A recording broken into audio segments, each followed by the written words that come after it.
but we're going to move on to our second speaker now, Tom Dalessio.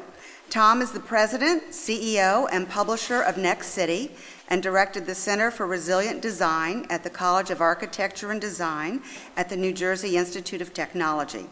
Prior to that, he served as a senior advisor on land use for 2 New Jersey governors. The topic is Montclair 2050, Sustainable, Resilient, and Inclusive. Please welcome Tom Dalessio.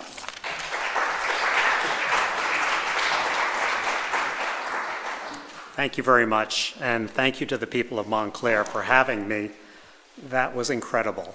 I was just saying, I don't really want to follow David.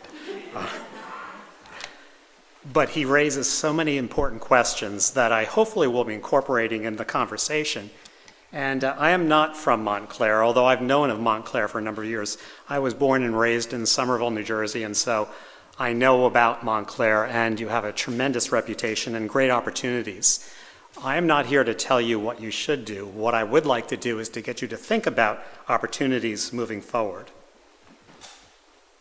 So first, a bit about who we are, who NextCity is. We have a mission to inspire social, economic, and environmental change in cities through journalism and events. And what I'd like to do is to actually use some of our journalism and events to tell you a bit about what's happening around the world and perhaps lessons you might learn and take advantage of here in Montclair. And so we provide daily online coverage. We have a long-form content. We encourage you to subscribe to nextcity.org. You can actually see postings, and I'll speak with you a bit about some of our postings. And then we also run a program called Vanguard for urban leaders under 40. It's the greatest club I'll never be able to join. But if there's anyone here under 40, I encourage you to consider applying for Vanguard. And so we were originally the Next American City, and I'd like to encourage you to think of the term city in a very broad scheme. When I was in graduate school, I heard the term, what is urban? And someone actually said to me, a place is urban if you can walk to a bar.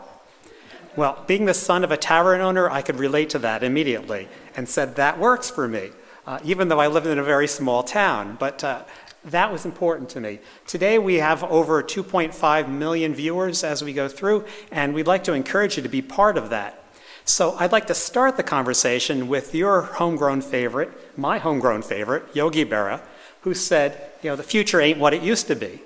I think we can learn a bit about where we are and where we're going based upon what's happened in the past and thinking a bit about that. So the question really to raise is, why cities and towns? It is quite amazing, and David, for your children, I'm so thrilled they're here because this is what we're doing it for, the younger people. For the first time in 50 years, all the trends are moving towards cities again. It didn't happen when I was growing up. It may not have happened when a number of you folks were growing up, but we have a huge opportunity moving forward. So let's talk very briefly about social. What we're finding is that the world is becoming more urban. And so you see the data there. In 1976, when Habitat 1, an international conference on human settlements, happened, 37.9% of the world's population lived in cities and towns. 1996, it was 45.1%.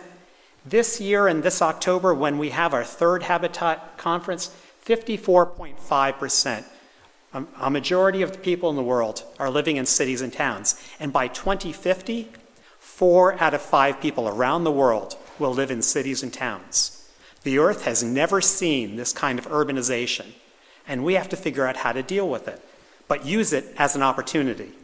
So second, let's look at the economics of all of this. We're seeing it before our eyes, right? Corporations are moving to cities. Businesses are moving to cities. And the 3 largest demographic groups are choosing to live in cities and towns. Aging baby boomers who are leaving their homes, their larger homes, and moving back to towns and cities. Millennials who are finding that places that you can walk to, that you can shop in, that you can work in are the places to be. And then immigrants, many of whom have found that cities and towns provide the services that are necessary and the quality of life that they're seeking. And then third, last but not least, there's an environmental argument for cities and towns. And one of the posts that we did a couple of years ago noted that bicyclists in Philadelphia rode 260,000 miles daily, saving over 47,000 tons of CO2 from being emitted into the air. So there are opportunities to actually look at cities and towns being an environmentally conscious place. And as we talk later about resilience and about the challenges, and I know Amy and perhaps others will talk about this, we'll see why cities and towns are the logical place to be. So we write about infrastructure, culture, economics, politics, and I'd like to pull up just a couple of those stories to give you a sense of what the possibilities might be for a place like Montclair. Big data is king. The cities and towns that are starting to collect information and data are starting to use that information and data, in many cases, for very positive effects. I would argue that there are opportunities through technology to start collecting data to better understand who is living in Montclair, who is shopping in Montclair, who is working in Montclair, who is visiting Montclair, and perhaps most importantly, who wants to be in Montclair, and then finding ways to accommodating these opportunities. So we just ran a story that I think is just marvelous, and I encourage you to find it. Jane Jacobs was put to the test in 6 Italian cities. And so Jane Jacobs, for the planners, know that someone who basically looked at conditions and started observing what makes things work. And she had 4 essential conditions for maintaining a vital urban life. And I see this here in Montclair. Mixed land uses, small blocks, buildings diverse in age and form, and a sufficient dense concentration of people and buildings. The trick is to make sure you maintain this and enhance these 4 conditions. And so what actually in this story you'll see is researchers actually used cell phones and data from cell phones in 6 cities around the world to actually test this out. So we can start using something as simple as a cell phone, start testing the efficacy of our urban conditions. We have a whole piece of post all about public life, and it's called In Public, and it deals with civic life and what conditions can actually enhance that. And we've written a bit about hacking and about how American cities can learn from Italian piazzas. We've also written a whole post called The Public Life Reader, and I'd encourage you to download this. People from around the country and some parts of the world writing a bit about methodologies, places, and lessons to look in particular of how to encourage public life and civic life.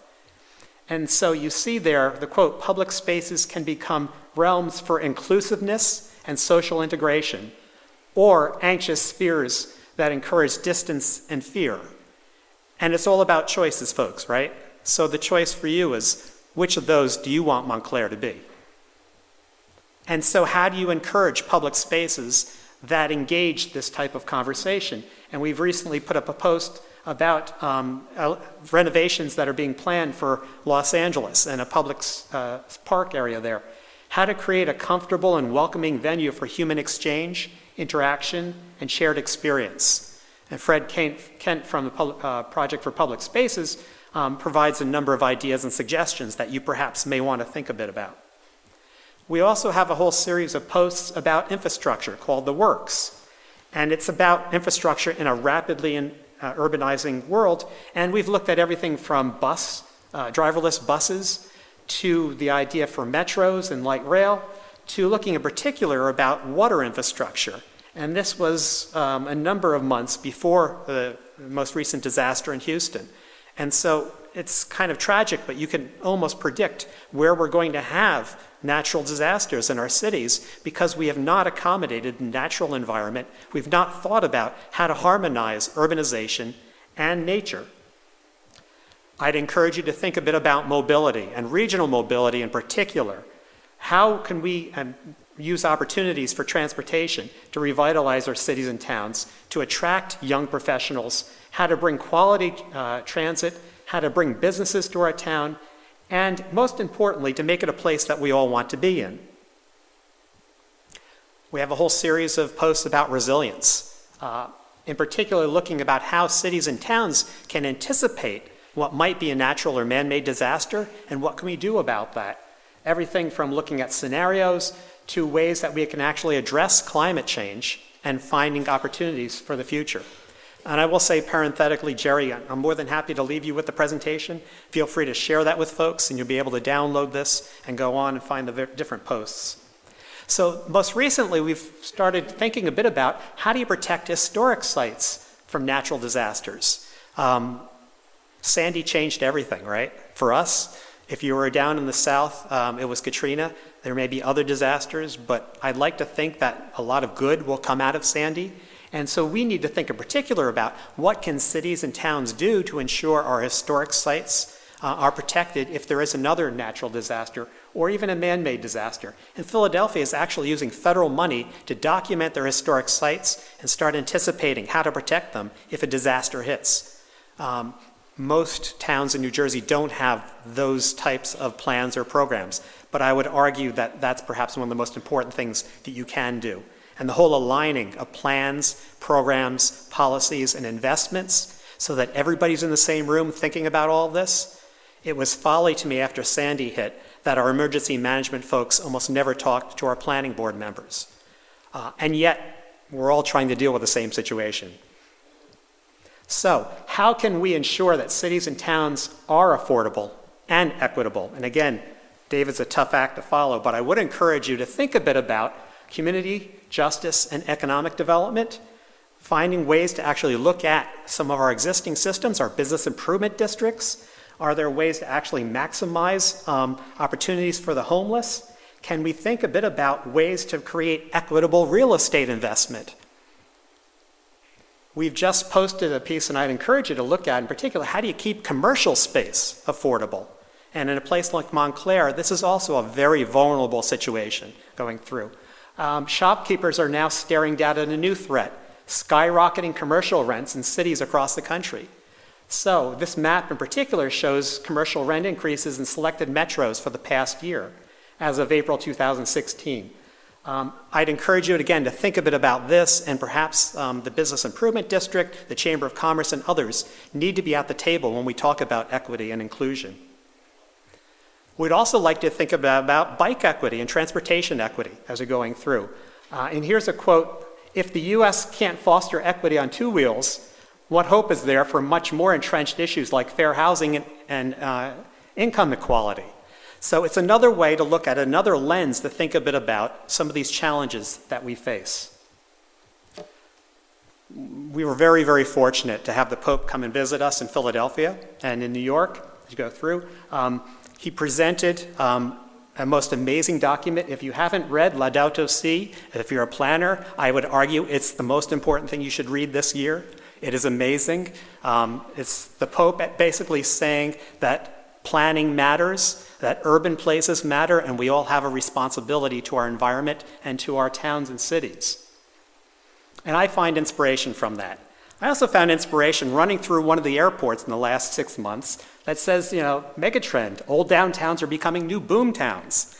And of course, we're seeing that, right? It's really amazing as going through. But here's Prudential recognizing it. So, okay, corporate America is starting to recognize downtowns and towns and cities.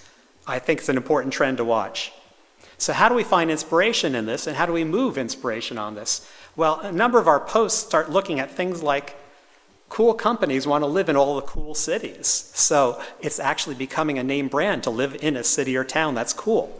So as Montclair becomes even more cool, anticipate that there will be opportunities and desires of businesses to actually be here.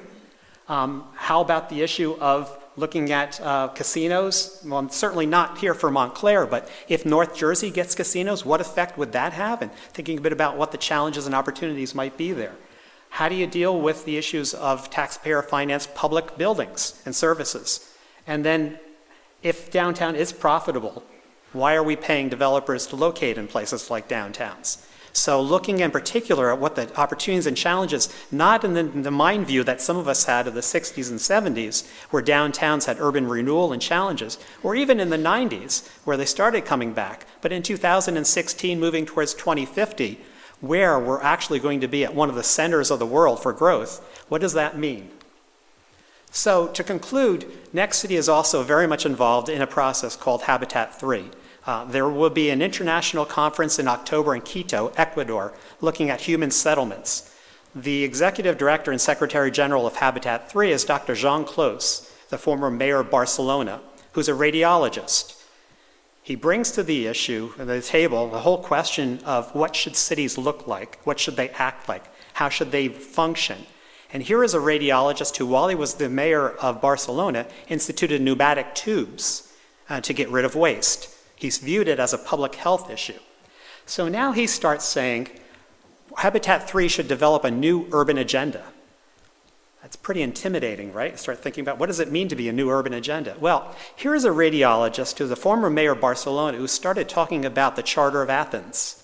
So those of us who are planners and architects, fascinated by that. But for the rest, the Charter of Athens was written in the 1920s by Le Corbusier and other architects who sailed around the Greek islands and came up with the development prototype and principles that we've been using ever since. And they may have worked in the 60s and the 70s and maybe even the 90s, but they don't work today, and they won't work in particular if 4 out of 5 people around the world live in urban environments. So if we anticipate another 3-4 billion people in the world, many of them living in cities, how do we accommodate them? How do we address this? And how do we deal with all the issues that David and Charles and Amy and all of us will be bringing up in these conversations? So I would argue pay attention to Habitat 3, pay attention to international trends, because the world's going to be watching, but I'd also argue the world's watching Montclair. You have the opportunity to literally lead by example and to provide examples. I will be in Quito, I will be in Surabaya in PrepCom 3, and I will bring the lessons from Montclair as well as other places around the world, and I encourage you to bring those lessons to us. So I conclude again with our great philosopher Yogi Berra, who notes you can observe a lot just by watching. I love watching cities and towns. It's been really interesting for me to watch Montclair, and actually in many ways to be pleased with the progress you've made. There's always opportunities to go forward, and what I would encourage you to do is to find ways through civil discourse to not only share those conversations and ideas with each other, but to share them within your region and within New Jersey, and I'd argue within the US and around the world. There are opportunities to really become the model place, and I think that 2050 is the opportunity of a lifetime. It's a place that you want for your children and grandchildren. It's a place that I want to see in the future too, and I can't wait to see it. So thank you again.